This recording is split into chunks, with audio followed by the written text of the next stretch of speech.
Taste the Daily. Thiruvarur மாவட்டம் வலங்கைமான் ஊராட்சி ஒன்றியம் பூனாகிருப்பு அரசு தொடக்கப்பள்ளியில் இன்று காலை முதலமைச்சர் காலை உணவு திட்டத்தில் பள்ளி விழுந்த ரவாக்கு செடியை சாப்பிட்ட 8 குழந்தைகள் கும்பகோணம் அரசு மருத்துவமனையில் உள்ள குழந்தைகள் தீவிர சிகிச்சை பிரிவில் அனுமதிக்கப்பட்டிருக்கின்றனர். இது பற்றிய கூடுதல் விவரங்களோடு இணைகிறார் நமது செய்தியாளர் நாடிமுத்து. வணக்கம்.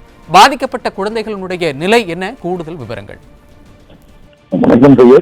திருவாரூர் மாவட்டம் வலங்கைமான் தாலுகா ஆலங்குடி அருகே உள்ள பூனாயிருப்பு கிராமத்தில் ஊராட்சி ஒன்றிய தொடக்கப்பள்ளி அமைந்துள்ளது. இப்பள்ளியில் குழந்தைகளுக்கு தினமும் முதலமைச்சரின் காலை உணவு திட்டத்தில் உணவுகள் வழங்கப்பட்டு வருகிறது.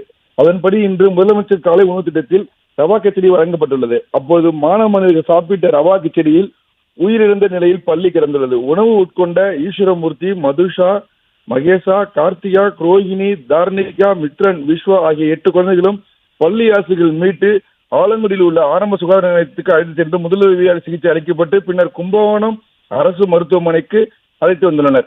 இது குறித்து பெற்றோரிடமும் அவர்கள் எந்த தகவலும் தெரிவிக்காத நிலையில் அக்கம் பக்கத்தினர் அளித்த தகவலின் பெயரில் தங்கள் பிள்ளைகளை பார்க்க கும்பகோணம் அரசு மருத்துவமனைக்கு பெற்றோர்கள் விரைந்து வந்தனர். தற்போது கும்பகோணம் அரசு மருத்துவமனையில் குழந்தைகள் பிரிவில் பள்ளி விழுந்த உணவை சாப்பிட்ட குழந்தைகளுக்கு தீவிர சிகிச்சை அளிக்கப்பட்டு வருகிறது. முதலமைச்சரின் காலை உணவு திட்டத்தில் தரமற்ற உணவுகள் வழங்கப்பட்டதன் காரணமாகத்தான் தங்கள் குழந்தைகள் இது போன்ற பாதிப்பு ஏற்பட்டுள்ளதாக பெற்றோர்கள் வேதனை தெரிவிக்கின்றனர்.